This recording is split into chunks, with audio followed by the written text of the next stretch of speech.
안녕하세요 여러분, 성공합시다. 여러분은 자존감이 높으신가요? 많은 분들이 사실 자존감이 낮은 경우가 많더라고요. 자란 환경이 큰 영향을 미친다고 하지만 사실은 좋은 환경에서 자라도 자존감이 낮은 경우도 있어요. 오늘 본문은 우리가 어떻게 하면 자존감의 끝판왕이 될 수 있는지를 알려주시는데요. 한번 보면서 배우도록 할게요. 21절. 주님께서 모세에게 말씀하셨다. 너는 하늘로 팔을 내밀어라. 그러면 손으로 더듬어야 다닐 만큼 짙은 어둠이 이집트 땅을 덮을 것이다. 모세가 하늘에다 그의 팔을 내미니 이집트 온 땅에 사흘 동안 짙은 어둠이 내렸다. 자, 9번째 재앙은요. 짙은 어둠이 이집트 땅을 덮는 것이었어요. 이것은 영적인 어두움이 얼마나 무서운지를 보여주는 것이죠. 하나님이 천지를 창조하실 때 가장 먼저 빛이 있게 하셔서 어둠이 물러가게 하셨어요. 그런 맥락에서 보면 지금 이집트에 임한 어둠은 역창조 질서의 절정인 혼돈이라고 볼 수 있어요. 창조와 연결성 때문에 본문에 등장하는 어둠이라는 단어는요, 단순히 밤이라는 단어가 아니라 원시적인 어둠을 뜻하는 흑암이에요. 이 어둠이 얼마나 짙었는지 손으로 더듬어야만 다닐 수 있을 만큼의 짙은 어둠이었어요.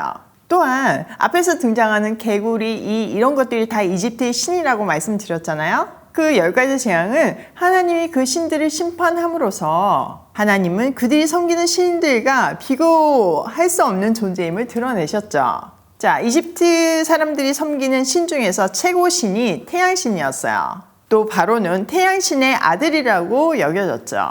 그런 그들에게 이 태양신이 맥을 못 추는 어둠이 3일 동안 지속됐다는 것은 바로를 포함한 이집트 신들과 하나님의 대결에 직격탄이 되었어요. 거의 종지부를 찍은 거죠. 어둠은요, 고대 사람들에게는 엄청 두려움의 대상이었어요. 밤은 죽음과 또 귀신들이 장악하는 시간이라고 생각했기 때문이죠. 자, 23절. 사흘 동안 사람들은 서로 볼 수도 없었고 제자리를 뜰 수도 없었다. 그러나 이스라엘 자손이 사는 곳에는 어디에나 빛이 있었다. 이렇게 이집트 전역에 짙은 어둠이 내려서 서로 알아볼 수도 제자리를 뜰 수도 없는 상황이었지만 이스라엘 사람들이 사는 고센 땅에는 어디에나 빛이 있었어요. 그들은 빛 가운데 살고 있었죠. 이 극명한 대조는요, 영적인 극명한 대비로 우리가 해석할 수 있어요. 지금은 사실 낮이라서 빛이 있잖아요. 그런데 영적인 눈으로 보면 하나님이 없는 사람들은 어둠 속에 사는 거고 하나님 안에 사는 우리는 빛 가운데 사는 것이죠. 그러니까 세상은 어둠으로 짙게 깔려 있어요. 영적인 어두움요. 그렇기 때문에 지금 오늘 이집트 사람이 어둠 가운데서 하는 행동처럼 영적인 어둠에 갇혀서 두려워하고 볼 수도 없고 더듬으며 살아야 하는 상태예요. 그게 온전한 인생일 수 없는 거죠. 그러니까 이집트 사람들은 지금 자기 신이 지금 사라졌잖아요.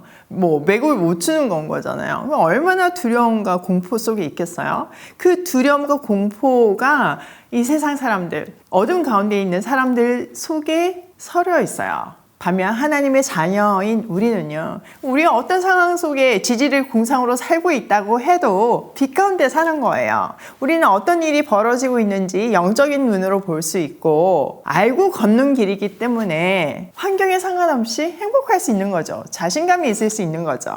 영적인 눈으로 세상을 보면요, 이 극명한 대조가 보여요. 그러니까 안 보이는 사람들이 행동하는 것에 또 말하는 것에 상처받을 일이 아니에요. 오히려 빛 가운데 있는 우리가 그들을 긍휼히 여기고 빛으로 인도할 수 있도록 노력해야 하는 거죠. 저는 이번 겨울에 크리스마스 선물을 아동 양육시설에 보내는 오이 패밀리들을 통해서 큰 감동을 받았어요. 오이 패밀리 한 분 한 분이 자기가 속한 공동체에서 복의 근원의 역할을 하고 계시더라고요. 회사에서 믿지 않는 동료들과 이 선물을 싸면서 오이 패밀리를 자연스럽게 소개하고, 이 오이 패밀리 스토리가 결국은 하나님의 기적의 스토리, 오병이어 스토리잖아요.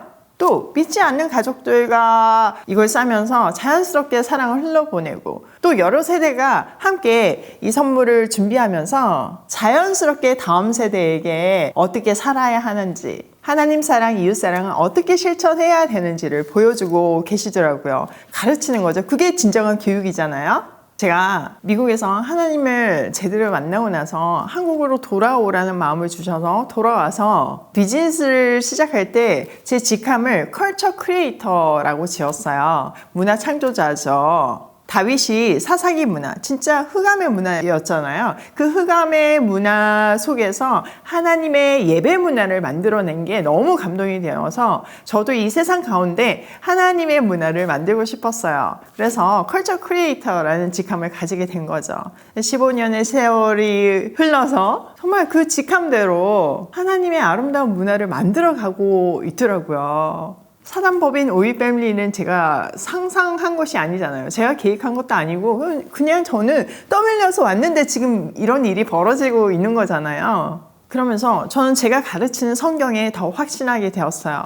진짜 맞구나. 하나님이 우리의 미래를 책임지시고 내가 내 자리에서 컬처 크리에이터로 살겠다고 결단하고 순종하는 순간 하나님은 정말 그 마음을 받으시고 역사하시는구나. 제가 한 게 없잖아요. 제가 어떻게 이런 기적을 일으키겠어요. 정말 하나님이 동행하시면서 하나님이 가보자. 나는 미래로 가보면 알게 될 하나님이다. 스스로 있는 자다. I will be who I will be. 이러면서 제 손을 이끌었는데 진짜 와서 보니까 너무 멋진 하나님이시더라고요. 제가 15년 전에 알던 하나님하고 지금의 하나님은 정말 갭이 너무 크죠. 그래서 저는 앞으로 더 깊이 만나게 될 하나님을 기대해요.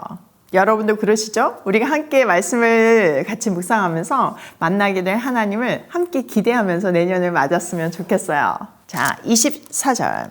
바로가 모세를 불러들여서 말하였다. 너희는 가서 주께 예배하여라. 그러나 너희 양과 소는 남겨두고 너희의 아이들만 데리고 가야 한다. 모세가 대답하였다. 임금님도 우리의 주 하나님께 바칠 희생제물과 번제물을 우리에게 더 보태주셔야 합니다. 우리는 우리의 집짐승을 한 마리도 남겨두지 않고 다 몰고 가겠습니다. 우리는 그것들 가운데서 주 우리의 하나님께 바칠 제물을 택할 것입니다. 그러나 우리가 거기에 다다를 때까지는 우리가 어떤 것을 바쳐야 할지를 알 수 없습니다. 와, 이 극명한 대조를 보세요. 자, 바로는 다급해져가지고 다시 모세를 부르죠. 이번에도 예배를 하러 가라고 허락은 하지만요, 또 타협점을 제시해요. 근데 조금 더 누그러졌어요. 그 전에는 아이들은 안 된다고 했는데 이제는 아이들까지 데리고 가도 되지만 니네 갖고 있는 가축들은 데리고 갈 수 없다, 이렇게 얘기하잖아요. 여기에 대해 모세는 아주 당당하게 얘기해요. 하나님께 드릴 제물이기 때문에 우리는 하나도 한 마리도 남겨둘 수 없다는 거죠. 그 중에서 골라서 하나님께 예물을 드릴 거래요. 더 나아가서 아니 지금 우리가 하나님께 예배 드리러 가는데 바로 왕도 제물을 내놓으셔야 합니다. 이렇게 말하잖아요. 하나님께 드릴 희생 제물과 번제물을 더 보태라고 아주 당당하게 요구하고 있어요. 점점점 쪼그라드는 바로와 점점점 더 확신에 차서 당당해지는 모세의 극명한 대조. 이것이 세상과 우리의 모습이어야 해요. 모세는 하나님의 이름처럼요. 시간이 갈수록 하나님에 대해서 더 알게 되고 경험하게 되고 그로 인해서 확신하게 되었어요. 미래로 가보면 알게 될 하나님. 그의 삶 속에 들어오셔서 함께 동행하시며 미래를 만들어 가시는 그 임마누엘의 하나님을 진하게 경험하고 있는 거죠. 오늘 지금 이 순간 아는 하나님보다 내일 더 알게 될 하나님에 대해서 확신하며 자기 인생을 올인하게 되는 거예요. 자, 27절. 주님께서 바로가 고집을 부리도록 하셨으므로 바로는 여전히 그들을 내보내지 않았다. 바로가 모세에게 소리쳤다. 어서 내 앞에서 썩 물러가거라. 다시는 내 앞에 얼씬도 하지 말아라.